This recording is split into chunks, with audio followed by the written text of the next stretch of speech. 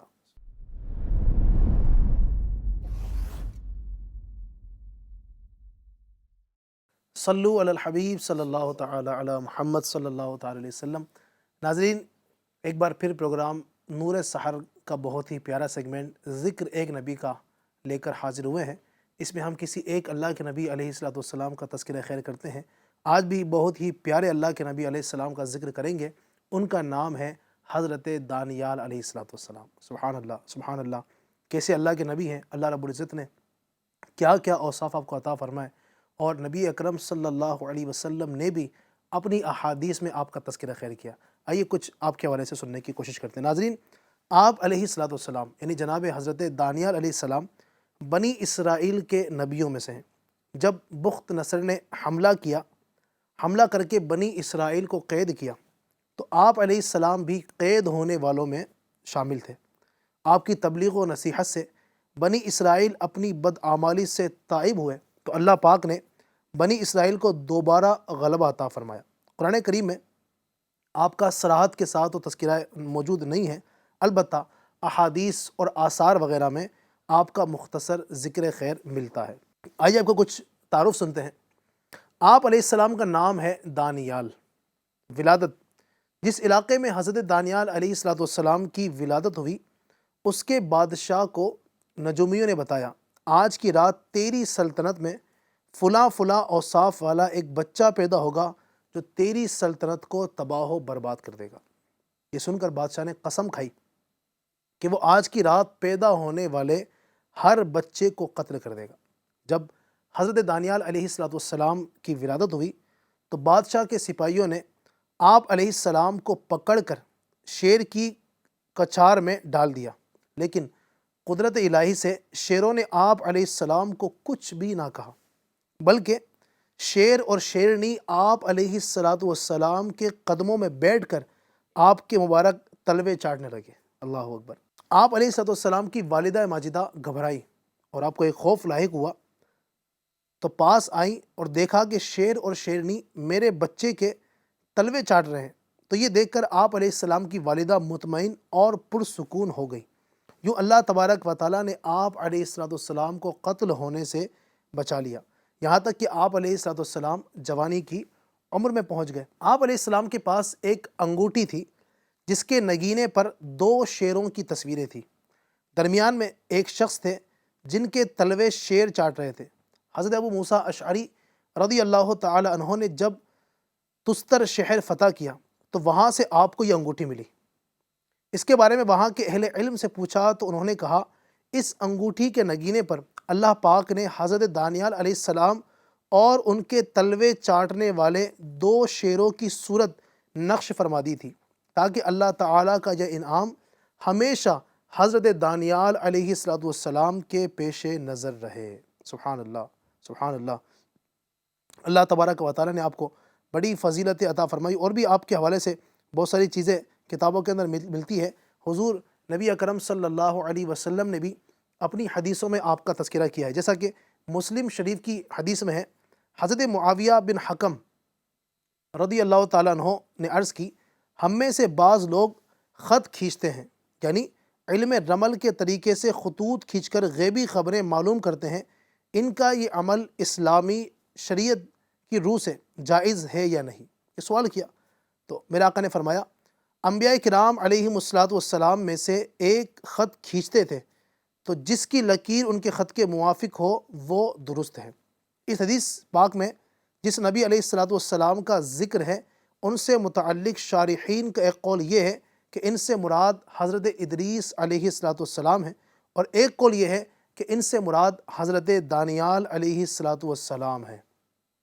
اسی طریقے سے حضرت سیدنا مولا علی مشکل کشا شیر خدا کرم اللہ تعالی وجہ الکریم فرماتے ہیں، جب تم ایسی وادی میں ہو جہاں تمہیں درندوں کا ڈر ہو تو یوں کہو، اعوذ برب دانیال والجب من شر الاسد، یعنی حضرت دانیال علیہ السلام اور کنویں کے رب کی پناہ مانگتا ہوں شیر کے شر سے. تو انشاءاللہ عزوجل وہ گھبراہٹ اس کی دور ہوگی.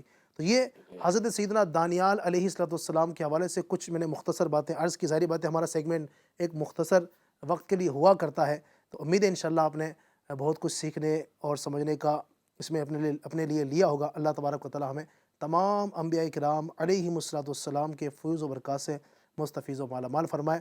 صلو علی الحبیب صلی اللہ تعالی علی محمد صلی اللہ علیہ وسلم.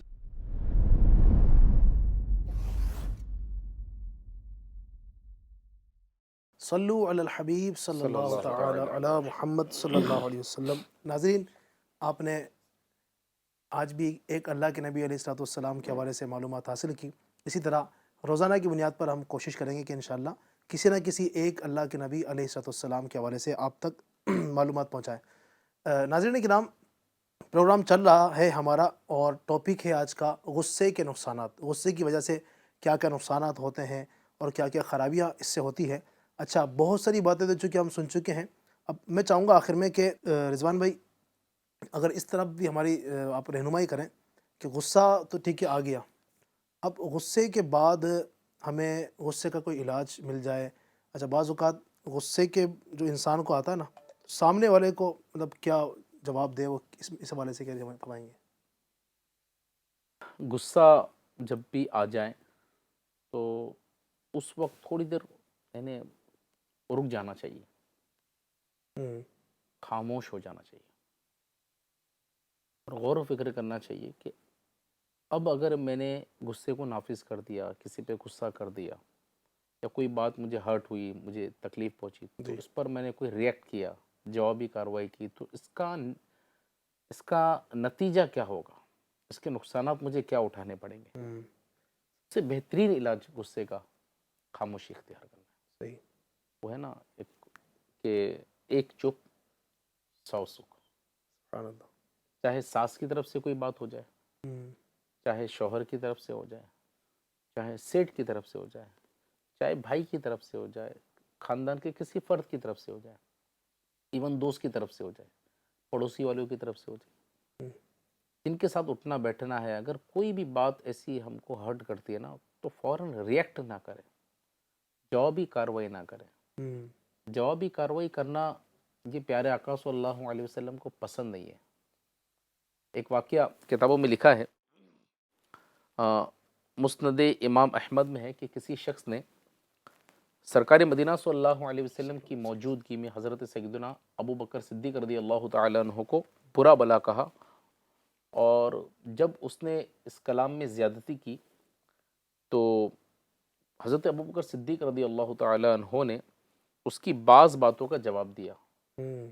اب دیکھیں یہاں پر یعنی کوئی بات سمپل سی تھی کہ وہ غصہ کر رہا ہے تو حضرت ابو بکر صدیق خاموش تھے، لیکن جب اس نے زیادتی کی تو اب حضرت ابو بکر صدیق نے بعض باتوں کا جواب دیا، حالانکہ آپ کی جوابی کارروائی معصیت سے پاک تھی، گناہوں سے پاک تھی، ہے نا.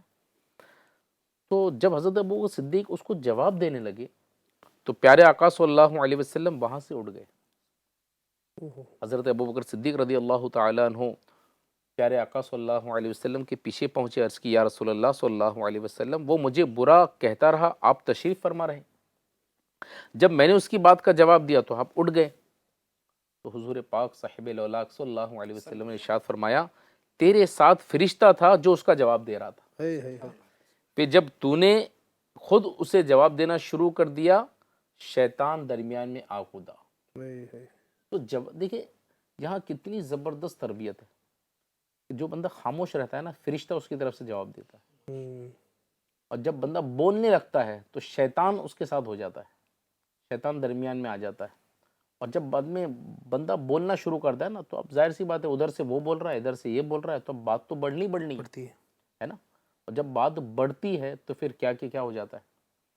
ایک واقعہ مجھے میرے کسی پہچاننے والے نے بتایا کہ وہ جو ہے اپنے گھر گیا، گھر جانے کے بعد اس کی اہلیہ جو ہے نا وہ کسی بات پر ناراض ہو رہی تھی. اب کبھی کبھی کیا ہوتا ہے کہ ایسا ہوتا ہے کہ کام کاج کرتے کرتے بیوی جو ہے وہ تھک جاتی ہے، کبھی طبیعت نہیں رہتی ہے تو دماغ جو ہے نا چڑچڑ کرتا ہے. اب جب دماغ چڑچڑ کرتا ہے نا تو پھر بندہ کوئی بھی بات کوئی بھی ٹاپک کو لے کر ناراض ہو جاتا ہے. تو اس کی بیوی نے اس بات پر ناراض ہونا شروع کی کہ اتنا چھوٹا سا کچن ہے، میں سامان کہاں رکھوں، کدھر رکھوں، کیا کروں، یعنی وہ ناراض ہونے لگی نا. اب ظاہر سی بات ہے کہ ایک طرف سے غصہ کر رہی ہے بیوی تو شوہر نے کیا کرنا چاہیے تھا، جوابی کارروائی نہیں کرنی چاہیے تھی، خاموش ہونا تھا.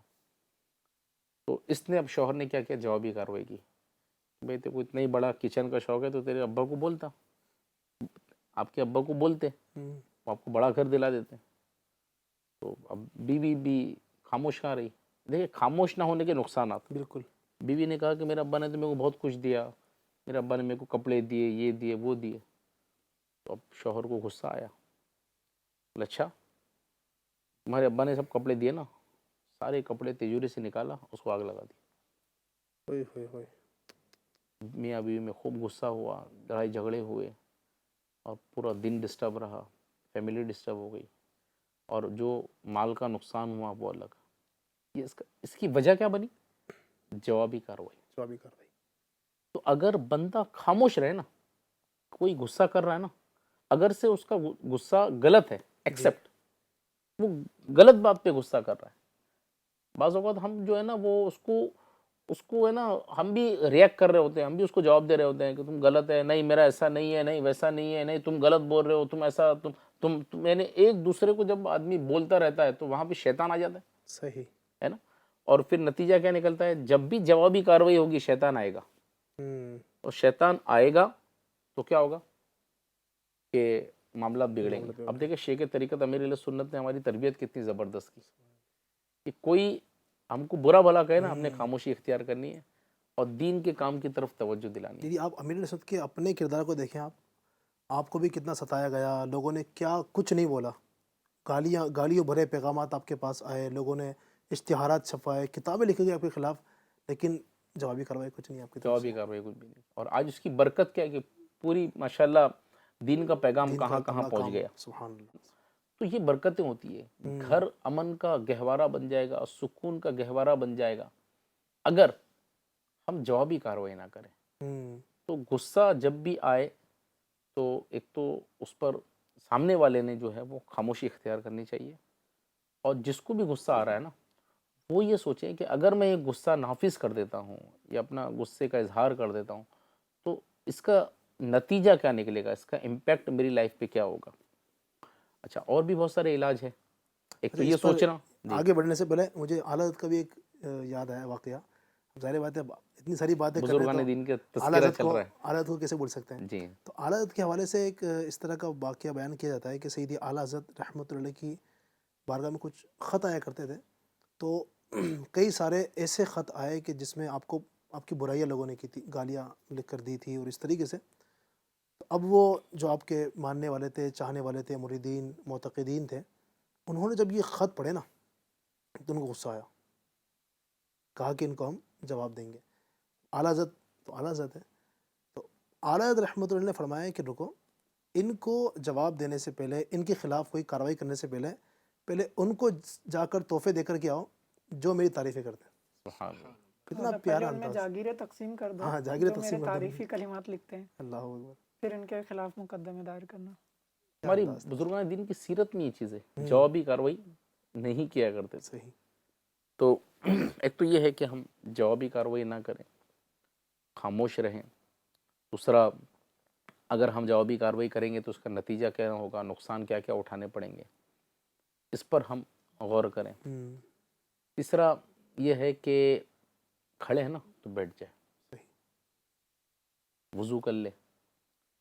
غصے یعنی جو ہے نا وہ جانے کی جو چیزیں ہے ہاں، وہ یہ ہے نا کہ آدمی تھوڑا سا اس جگہ سے اپنے آپ کو ہٹا دے. ہٹا لے.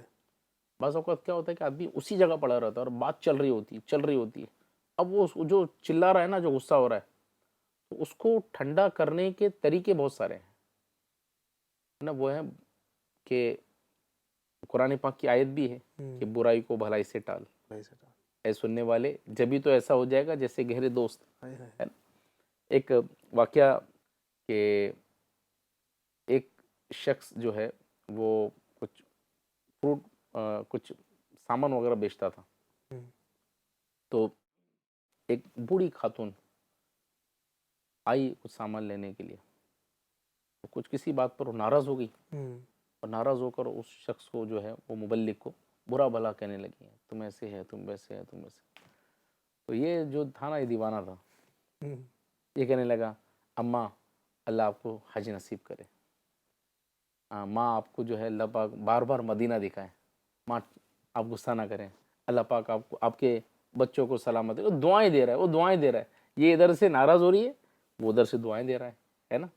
وہ ہے نا، ادھر سے پتھر آ رہے ہیں، ادھر سے پھول برسا رہا ہے، ادھر سے پتھر آ رہے ہیں، ادھر سے پھول برسا رہا ہے. اور اس کا غصہ ٹھنڈا ہو گیا. اس کو احساس ہوا کہ یار یہ تو میرے کو دعائیں دے رہا ہے، میں اس پر، اس کو یہ بھی احساس ہو کہ میں بیجا غصہ کر رہی تھی. بوڑھے لوگ ہوتے ہیں کبھی کسی بات پہ نکل پڑتے ہیں. تو کچھ عرصے کے بعد وہ واپس آئی اور ساتھ میں فروٹ کی تھیلی لے کے آئی. بولے میرے طرف سے تحفہ. بولے کس وجہ سے؟ بولے اس دن میں نے آپ سے غصہ کری تھی نا، میرے کو افسوس ہوا، میں معافی مانگنے آئی ہوں آپ سے. کیا بات. تو اب دیکھیں کتنا اس کا فائدہ حاصل ہوتا ہے. اگر یہ بھی غصہ کر لیتا ہمارا یہ اسلامی بھائی، تو اس کا نتیجہ کیا نکلتا؟ تو یہی ہے کہ پتھر کوئی برسا ہے نا، تو وہ ہوتا ہے درخت پر جو پھلدار درخت ہوتے ہیں، جب اس پر کوئی پتھر برساتا ہے نا، تو پھلدار درخت کیا کرتا ہے؟ پھل دیتا ہے نا. تو انداز ہمارا یہ ہونا چاہیے کہ ہمارے خاندان میں، ہمارے رشتہ داروں میں کوئی ہم کو ایسی سخت بات کہے تو سب سے بہترین طریقہ ہے کہ ہم صبر کر لیں، کوئی جوابی کاروائی نہ کریں. صبر نہ ہو رہا ہو نا تو وہاں سے ہٹ جائیں، دوسرے کمرے میں چلے جائیں، اس جگہ کو چھوڑ دیں، وہاں ابھی تھوڑی دیر کے لیے بات کو وہیں موقوف کر دیں، کسی اور ٹاپک کی طرف بات کو لے کے جائیں. اس طرح انداز اپنانے سے جو ہے نا وہ غصے کی جو وہ آگ جو ہے نا وہ بھڑکنے سے بچ جائے گی. یہ ہوتا ہے کہ بعد میں ندامت بھی ہوتی ہے. جیسا اس نے بعد میں تحفہ بھیجی، ایک شخص جو ہے وہ کام کرتا تھا اور سامنے جو جگہ تھی تو وہاں سے گزرنے کا کوئی راستہ بنا ہوا تھا، لوگ اوپر چڑھتے تھے، اس طرح کا راستہ تھا. اب وہاں پر بعض اوقات ایسا ہوتا ہے کہ کچھ دیر انتظار کرنا پڑتا، تو جو لوگ گزرنے والے ہوتے کبھی کبھی وہ وہاں کھڑے رہتے دیر تک یا بیٹھ جاتے، اور یہ وہاں اس کا کچھ کام تھا، اس کو اچھا نہیں لگتا تو یہ بھگاتا تھا. اب اس کو جو ہے آنے لگا غصہ کہ بار بار یہاں آ کے رکتے ہیں میرے سامنے. ایک بار ایک شخص آیا اور وہ بیٹھا ہوا تھا، یہ تھا نہیں موجود، کوئی آیا اور بیٹھا، اس نے بھی آگے جانا تھا لیکن وہ انتظار میں رکا ہوا تھا. یہ جب پہنچا وہاں، اس کو تو دیکھ کے پورا اب یہ اپنے آپے سے باہر ہو گیا. اس نے بولا زبان سے کچھ اور اس کو مارنا شروع کیا. بتاتے ہیں کہ اس نے کافی، یعنی جتنا اس پچھلا تھا سارا اس بندے پر نکال دیا. پھر جب لوگ جمع ہوئے، بھیڑ اور یہ سب ہوا، پتا چلا کہ وہ جو شخص بیٹھا ہوا تھا جس کو اس نے مارا تھا، اس کے پیر نہیں تھے. اب جب اس بندے کو معلوم پڑا جس نے اسے مارا تھا، اتنا اسے تکلیف پہنچائی تھی، اب یہ مطلب اپنی کیفیت ہی اس کی بدل گئی، اور اب وہ اسے مطلب وہاں تو معاملہ رفع دفع ہو گیا، لیکن اس کے دل سے وہ ملال ختم نہیں ہو رہا تھا. بعد میں یہ اس کے گھروں پر تحفے بھی جاتا، اس سے معافیہ مانگتا کہ بس مجھ سے غلطی ہو گئی. تو دل میں یہ سب آتا ہے. اور ناظرین، یہ جو غصے کے علاج کے متعلق گفتگو چلی ہے، غصے کو جو ہے ایک آگ کی قسم بتایا گیا ہے. آگ کس طرح اوپر کی جانب اٹھتی ہے، تو آپ نے دیکھا ہوگا کہ جس بندے کو غصہ آتا ہے یوں چڑھتا ہے، وہ یوں چڑھتا ہے. اور دیکھا ہوگا آپ نے کہ وہ کھڑا ہو جاتا ہے، یعنی جتنا ہوتا ہے اس سے بلندی کی طرف اٹھتا ہے. تو غصے کے علاج میں ہمارے بزرگوں نے فرمایا وہ بیٹھ جائے، بیٹھا تھا تو لیٹ جائے، یعنی نیچے کی طرف آئے، بلندی کی طرف نہ جائے، نیچے کی طرف آئے. انشاءاللہ غصہ کچھ نہ کچھ ٹھنڈا ہوگا، ہو سکے تو وہاں سے چلے جائے. پانی ٹھنڈا ہوتا ہے، پانی آگ کو بجھا دیتا ہے. غصہ آگ سے، ہو سکے تو پانی پیے، وضو کر لے، انشاءاللہ غصہ ٹھنڈا ہوگا.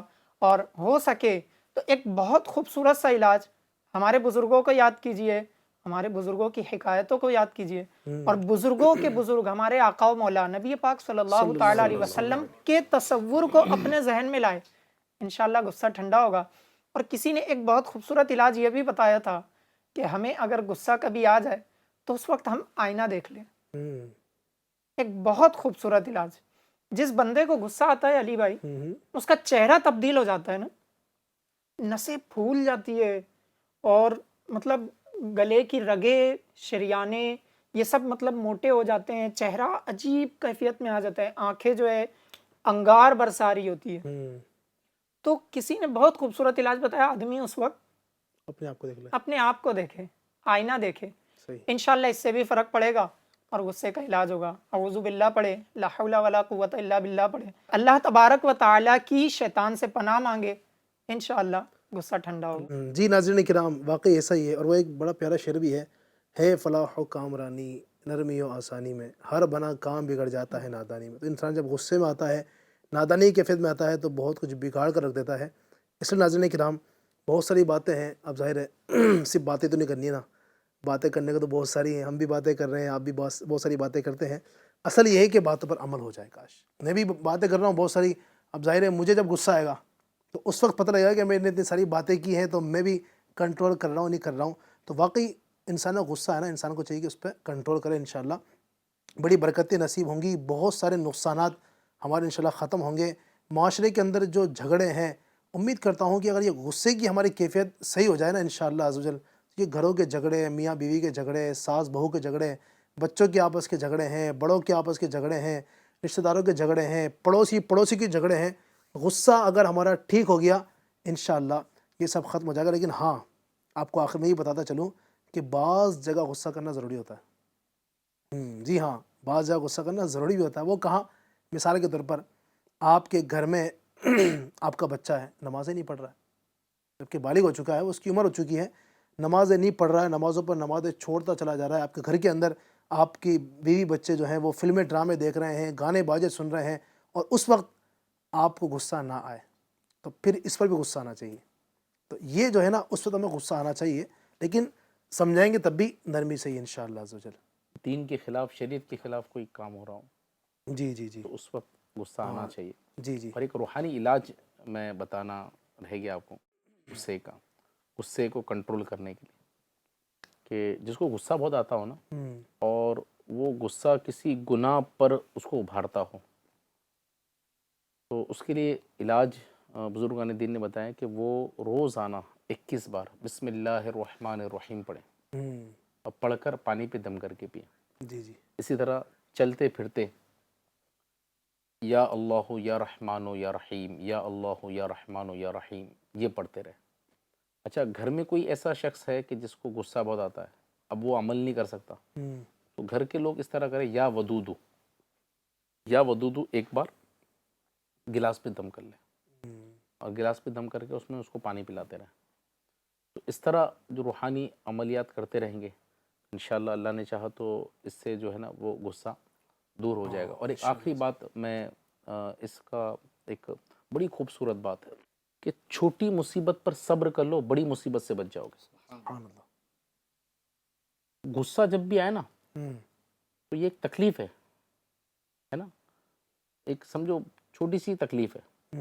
تو بندہ اگر اس تکلیف پر صبر نہیں کرے گا نا تو بڑی تکلیف میں مبتلا ہو جائے گا. صحیح. جیسے مثال کے طور پر اگر کسی نے کچھ بول دیا اس پہ اس نے صبر کر لیا چھوٹی تکلیف پر، تو اب اس نے اس پر صبر کر لیا تو بڑی تکلیف سے بچ جائے گا. صبر نہیں کیا، کچھ بول دیا تو لڑائی جھگڑے قتل و غارت گری کے معاملہ ہو جاتے ہیں. جی جی جی. ایک آخری چھوٹا سا واقعہ بیان کر دوں. ایک آٹو والا جی جا رہا تھا اور ایک بائک والا جا رہا تھا. دونوں کی جو ہے وہ راستے میں کسی وجہ سے ٹکر ہو گئی. اب یہ آٹو والا اس کو برا بھلا بولنے لگا، بائک والا بھی بولے میرے کو برا بھلا بول رہا ہے بھائی، میں بھی کچھ ہوں، تو وہ بھی اس کو برا بھلا بولنے لگا. اور یہ آئے دن واقعات ایسے ہوتے رہتے ہیں. بالکل. نہیں تو ابھی بات بڑی نا، بات بڑی، اور آٹو والے نے کیا نکالا، وہ اپنے اندر سے کوئی اوزار نکالا، کوئی لوہا یا ایسا کچھ نکالا اس کو مارنے کے لیے. اب یہ بھی گاڑی سے اترا، اس نے دیکھا کہ یہ اوزار نکال رہا ہے، تو اس نے قریب ایک بڑا پتھر تھا وہ اٹھایا، آٹو والے کے سر پہ مار دیا. آن دا اسپاٹ آٹو والے کی ڈیتھ ہو گئی. کیا وجہ تھی؟ چھوٹی تکلیف تھی ٹکر مارنے کی. اگر یہ دونوں تکلیف میں صبر کر لیتے، معاف کر دیتے. اچھا ایسے وقت پر یہ بولنا ہی بہتر ہے معاف کر دو یار، سر معاف کر دو، سوری، آئی ایم سوری. اگرچہ غلطی ہماری نہیں ہے، صحیح. بعض اوقات ہوتا ہے شیطان ابھارتا ہے تیری غلطی نہیں ہے، وہ تیرے کو اوپر بول رہا ہے. تو ایسے ٹائم پر صبر کر لینا اور اپنی غلطی کو ایکسیپٹ کر لینا، اور نہ بھی ہو تو اس وقت معاملے کو ٹھنڈا کرنے کی کوشش کرنا، یہ بہت ضروری ہوتا ہے. صحیح. اور اگر اس وقت جوابی کارروائی کی تو بات اس چھوٹی تکلیف کو بندہ اگر اس پر صبر نہیں کرتا تو بڑی تکلیف. اب دیکھیں کہ ایک کی جان گئی، دوسرا جیل گیا، اب اس کے بیوی بچوں کا کیا ہو رہا ہوگا. تو چھوٹی تکلیف پر صبر کر لو، بڑی تکلیف سے بچ جاؤ گے. انشاءاللہ. ماشاءاللہ بڑی پیاری بات آپ نے کی ہے. اللہ تبارک و تعالیٰ ہمارا حامی و ناصر ہو. اللہ پاک ایسا کرم کر دے کہ ہمیں غصہ جو ہے پینے کی عادت نصیب ہو جائے. وقت تو تقریباً ہمارا ختم ہو چکا ہے. میں چاہوں گا آخر میں 2 شعر اگر آپ سنا دینا شریف کے کوئی کلام کے، پھر انشاءاللہ اس پر ہم ختم کرتے ہیں. صلو علی الحبیب صلی اللہ علیہ وسلم. کیا بتاؤں، کیا بتاؤں، کیا بتاؤں کہ کیا مدینہ ہے، کیا بتاؤں کہ کیا مدینہ ہے، کیا بتاؤں، کیا بتاؤں کہ کیا مدینہ ہے، کیا بتاؤں کہ کیا مدینہ ہے. بس میرا مدعا مدینہ ہے، بس میرا مدعا مدینہ ہے.